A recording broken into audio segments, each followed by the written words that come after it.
ശ്രീ ശ്രീകുമാറിലേക്ക് പോകുന്നു. Shri N Sreekumar, arrest ഉണ്ടായിരിക്കുന്നു N വാസുവിന്റെ. ഇപ്പോൾ ദേവസ്വം ബോർഡ് മുൻ പ്രസിഡന്റ് ആയിരുന്നു എന്നിടത്താണ് അതിന്റെ പ്രാധാന്യം നിൽക്കുന്നത്. വേറെയും ദേവസ്വം ബോർഡ് പ്രസിഡന്റുമാർ പ്രതിക്കൂട്ടിലുണ്ട്, അല്ലെങ്കിൽ ചോദ്യം ചെയ്യാൻ വിളിപ്പിച്ചവരടക്കമുണ്ട്. അപ്പോൾ അവരിലേക്ക് കൂടി നീങ്ങുന്ന തരത്തിലേക്ക് കാര്യങ്ങൾ എത്തുകയാണോ? SITയുടെ കാര്യത്തിൽ ഇപ്പോൾ കുറച്ചുകൂടി വിശ്വാസം തോന്നുന്നുണ്ടോ ശ്രീ എൻ ശ്രീകുമാർ? നോക്കൂ ശ്രീമതി സ്മൃതി, ഈ പ്രത്യേക അന്വേഷണ സംഘത്തിൻ്റെ കാര്യത്തിൽ ഒരിക്കലും വിശ്വാസത്തിന് കുറവുണ്ടായിട്ടില്ല. അത് ഈ എൻ വാസുവിൻ്റെ അറസ്റ്റ് എന്തുകൊണ്ട് നടക്കുന്നില്ല എന്നുള്ള ചോദ്യം പൊതുസമൂഹം ഉന്നയിച്ചപ്പോൾ എന്തുകൊണ്ടാണ് അതിന് ദ്രുതഗതി വരാത്തത് എന്നൊരു ചോദ്യമാണ് ഉന്നയിക്കപ്പെട്ടത്.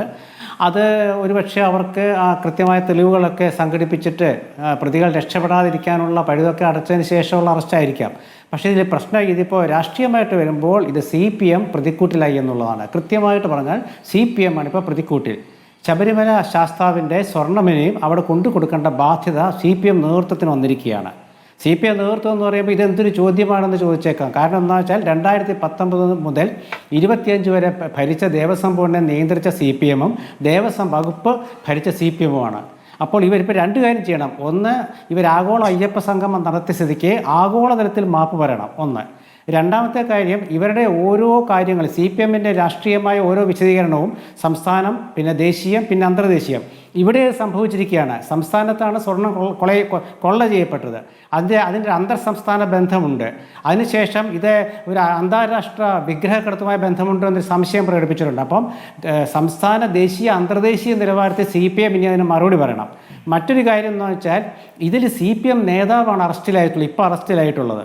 CPM നേതാവെന്ന് പറയുമ്പോൾ ഇവർ നാളെ നേതാവല്ല, ഉദ്യോഗസ്ഥനാണെന്നൊക്കെ പറഞ്ഞേക്കാം. പക്ഷേ അദ്ദേഹം കൊല്ലത്തെ കുളനട പഞ്ചായത്ത് പ്രസിഡൻ്റായിരുന്നു. പിന്നീട് കമ്മീഷണർ ആയ ശേഷം ദേവസ്വം പ്രസിഡൻ്റായി. ദേവസ്വം പ്രസിഡൻ്റാകുന്നത് പാർട്ടി നോമിനിയാണ്. പാർട്ടി നോമിനി എന്ന് പറയുമ്പോൾ K. ജയകുമാറിനെ പ്രസിഡൻ്റാക്കിയ പോലെ അല്ലല്ലോ. കാരണം അവിടെ കമ്മീഷണറായിരുന്ന ഒരാളെ പ്രസിഡൻ്റാക്കുന്നത് ദേവസ്വം ബോർഡിൻ്റെ ചരിത്രത്തിൽ കേട്ടിട്ടില്ല. ഇതിപ്പോൾ ഇടയ്ക്കെങ്ങാനും ഉണ്ടോയിട്ടുണ്ടോ എന്നൊക്കെ അറിയില്ല. എന്നാലും എൻ്റെ അറിവിൽ കേട്ടിട്ടില്ല. അപ്പോൾ അങ്ങനെ CPM-ൻ്റെ പ്രതിനിധിയായിട്ട് അദ്ദേഹത്തെ നിയമിക്കപ്പെടുന്നു. അങ്ങനെ നിയമിക്കപ്പെടുമ്പോൾ ആ കാലത്ത് ദേവസ്വം വകുപ്പ് ഭരിച്ച മന്ത്രി ആരാണ്? ആ മന്ത്രി അവിടെ ചോദ്യം ചെയ്യപ്പെടണം. കാരണം ആ മന്ത്രിക്ക് ഇതുവല്ല അറിഞ്ഞിരുന്നോ? 1998-99 കാലത്ത് ഇത് സ്വർണം പാളികൾ പൊതിഞ്ഞ ശേഷം അക്കാലത്തുണ്ടായ ഒരു തിരിമറിയാണല്ലോ അത്. അപ്പോൾ ആ തിരിമറി അന്നത്തെ ദേവസ്വം മന്ത്രി അറിഞ്ഞിരുന്നോ? അതോ അത് അറിയാതെ പോയിട്ടുണ്ടോ? അറിയാതെ പോയിട്ടുണ്ടെങ്കിൽ അതും പ്രശ്നമാണ്. കാരണം ദേവസ്വം മന്ത്രി അറിഞ്ഞിരിക്കേണ്ടതാണ്. ഇനി അറിയിക്കാതിരുന്നതാണോ എങ്കിലത് ഗൂഢാലോചനയാണ്. ആ ഗൂഢാലോചന എന്ന് പറയുമ്പോൾ അത് കൂടുതൽ വിപുലമായ അന്വേഷണം നടത്തേണ്ടി വരും. അപ്പോൾ അങ്ങനെയൊക്കെ വരുമ്പോൾ ഇത് എത്തി നിൽക്കുന്നത് എന്താ വെച്ചാൽ പാർട്ടിയിലാണ്. പാർട്ടിയാണ് ഇതിന് ഉത്തരം പറയേണ്ടത്. ഒന്ന്, പാർട്ടി സംസ്ഥാന സെക്രട്ടറി അതിന് ഉത്തരം പറയേണ്ടി വരും. കാരണം സംസ്ഥാന സെക്രട്ടറി ഉത്തരം പറയണമെന്ന് പറയാൻ കാരണം എന്താണെന്ന് വെച്ചാൽ പാർട്ടി നേതാവാണ് അറസ്റ്റിലായിട്ടുള്ളത്. CPM-ൻ്റെ നേതാവ് അറസ്റ്റിലാകുമ്പം CPM-ൻ്റെ സംസ്ഥാന സെക്രട്ടറി ഉത്തരം പറയേണ്ടി വരും. പിന്നെ അതിൻ്റെ ദേവസ്വം വകുപ്പ് മന്ത്രിയോ അല്ലെങ്കിൽ മുഖ്യമന്ത്രിയിൽ നിന്ന് നമ്മളൊന്നും പ്രതീക്ഷിക്കുന്നില്ല. അതുകൊണ്ട് അതങ്ങനെ നിൽക്കട്ടെ.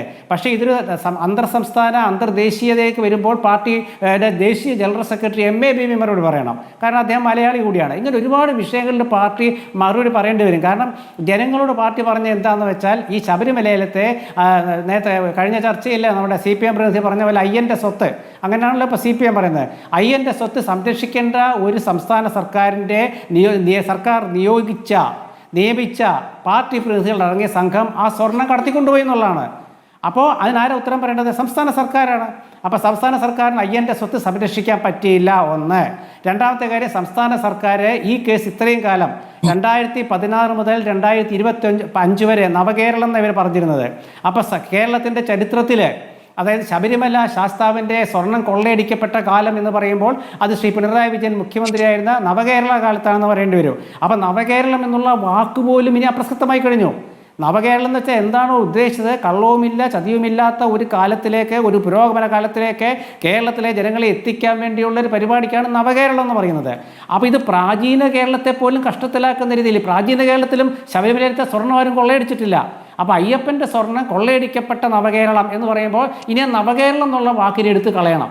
കാരണം നവകേരള ഇനി ആക്ഷേപിക്കപ്പെടുന്നതാണ് കേരളത്തേത്.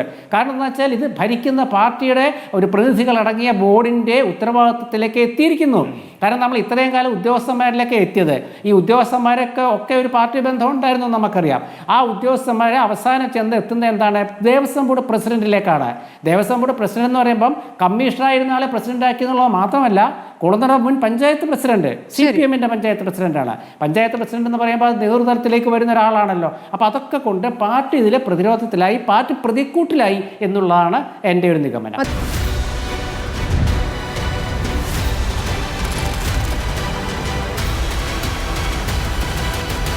ഡിബേറ്റ് വിത്ത് സ്മൃതി പരുത്തിക്കാട്.